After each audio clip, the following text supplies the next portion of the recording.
चलो स्टार्ट करें।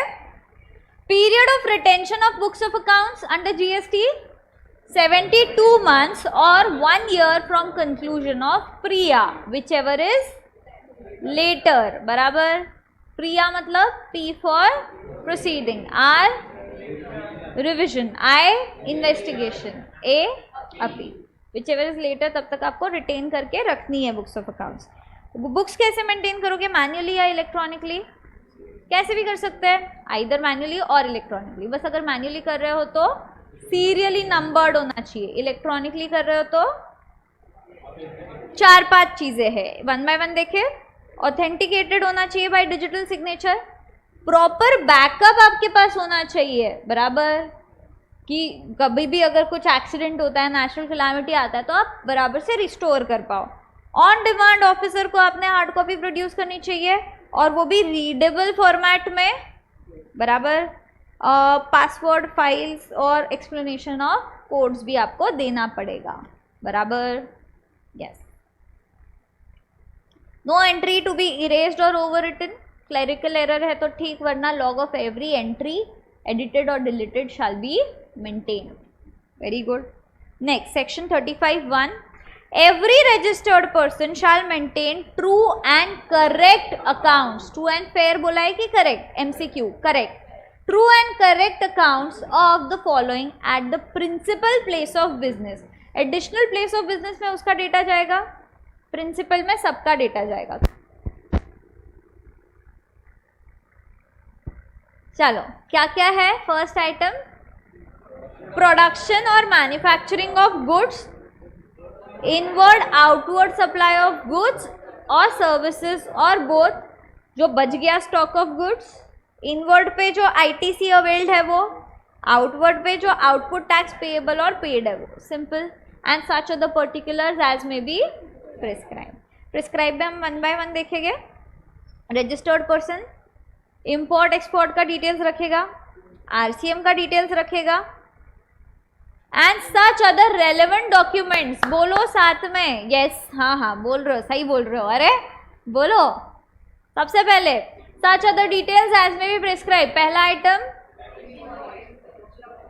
गुड्स और सर्विसेज इंपोर्टेड और एक्सपोर्टेड, दूसरा आइटम आरसीएम का डिटेल्स प्लस रेलेवेंट डॉक्यूमेंट्स का डिटेल। डॉक्यूमेंट में इनवॉइस, बिल ऑफ सप्लाई है, बिल ऑफ सप्लाई एग्जाम्प्ट वाले केस में और कॉम्पोजिशन स्कीम में, बाकी केसेस में इनवॉइस, बराबर।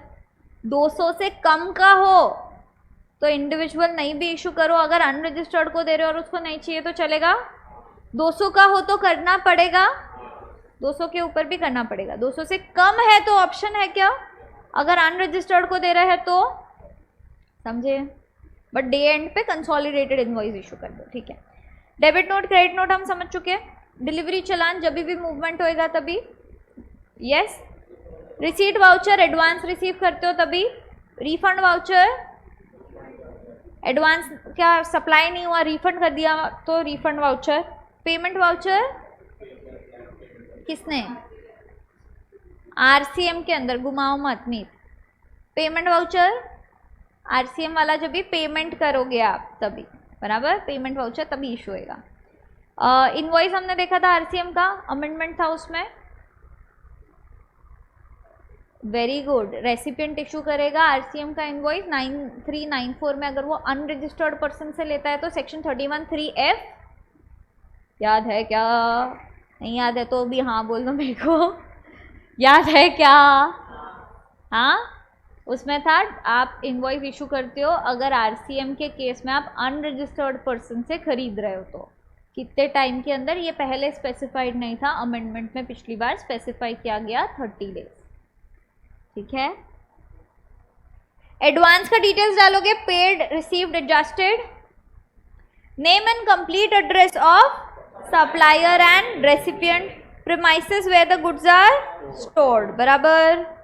अच्छा, अगर ऐसे प्रीमाइसेस पे मिले जहाँ पे गुड्स का एड्रेस हमने कोई मेंशन ही नहीं किया तो ऐसा माना जाएगा हमने वो सप्लाई कर दिया है, बराबर।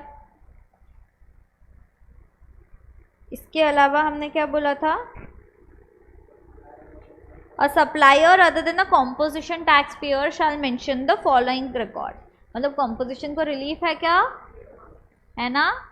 गुड मॉर्निंग, यस, ठीक है। रिलीफ है दो चीज़ों से, एक तो है स्टॉक ऑफ गुड्स, दूसरा है details of stock. Stock of goods के अंदर क्या भरोगे? Opening, closing, purchases, sales, goods lost, destroyed, stolen, written off. Tax के अंदर में tax payable, paid, collected and paid, ITC availed, taken, tax invoice details, debit note, credit note, delivery challan. Simple.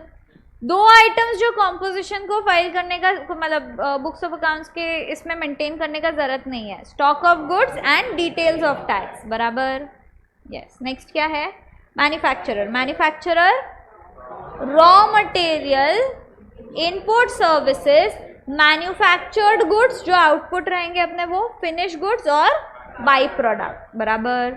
Scrap और wastage भी रखेंगे कि कितना wastage किया है, यस। अगला क्या है? Agent. Authorization receive from every principal.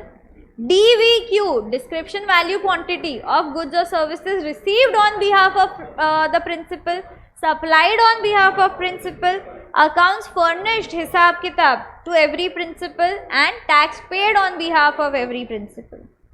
Service provider goods और सर्विसेज लेके सर्विस देगा, सिंपल। वर्क्स कॉन्ट्रैक्ट वाला, name and address of person on whose behalf the works contract is executed. DVQ of goods or services received और utilized, दोनों, बराबर। तीसरा, name and address of suppliers from whom the goods or services are received, बराबर।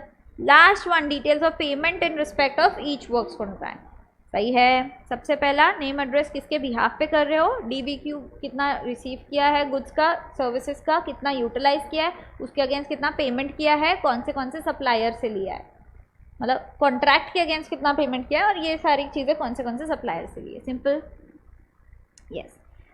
Custodian, clearing and forwarding agent, true and correct records, जो भी goods वो handle कर रहा है, बराबर। ओनर, ऑपरेटर एंड ट्रांसपोर्टर, ये कंसाइनर कंसाइनी का डिटेल्स रखेगा, कंसाइनर जो गुड्स भेज रहा है, कंसाइनी जिसके यहाँ पे गुड्स जा रहे हैं, recipient, correct, yes. Other relevant details as may prescribed, unregistered है तो भी यूनिक एनरोलमेंट नंबर वगैरह होता है ट्रांसपोर्टर का, यस।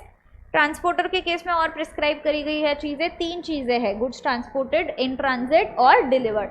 आप कुछ कपड़े मंगवाते हो ऑनलाइन, आप देखते हो उसका स्टेटस दिखता है इन ट्रांजिट, डिलीवर्ड, और हमने गुड्स डिस्पैच कर दिए, गुड्स चढ़ा दिए, goods transported, correct, plus GSTIN of consignor consignee अगर रजिस्टर्ड है तो, simple. Owner, operator of warehouse, godown, bomb निकलेगा, PO पूछेगा भाई ये किसका पार्सल है, हम बोलेंगे पता नहीं, कोई रख के गया, चलेगा क्या? नहीं। ओनर वाइज डिटेल्स क्या है उसमें, ये भी होना चाहिए। आइटम वाइज डिटेल्स, कब आके कब रखा, पीरियड वाइज डिटेल्स, बराबर। इसके अलावा goods dispatch, movement, receipt and disposal of such goods, और फिजिकल वेरिफिकेशन हमको PO को करने देना चाहिए, बराबर। भले ही वेयर हाउस वाला रजिस्टर्ड नहीं है फिर भी उसको ये एप्लीकेबल है क्या? Answer is yes. इसी के साथ हम लोग का अकाउंट्स एंड रिकॉर्ड्स होता है खत्म।